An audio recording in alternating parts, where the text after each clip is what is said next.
हमारा जहां, सच का जहां।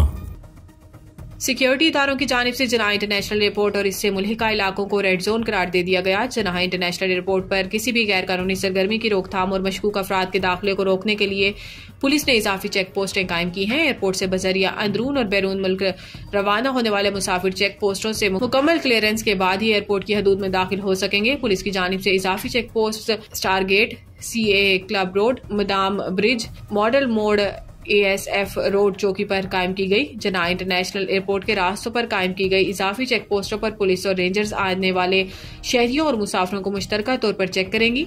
पुलिस की जानिब से किए जाने वाले इकदाम शहरियों और मुसाफिरों की जान माल की हिफाजत के लिए किए जा रहे हैं। सिक्योरिटी इदारों की जानिब से बजरिया एयरपोर्ट अंदरून और बैरून मुल्क रवाना होने वाले मुसाफिरों और इनके हमरा आने वाले शहरियों से दरखास्त की गई है कि वो अपने हमरा शनाख्ती कार्ड और टिकट साथ रखें।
हमारा जहां, सच का जहां।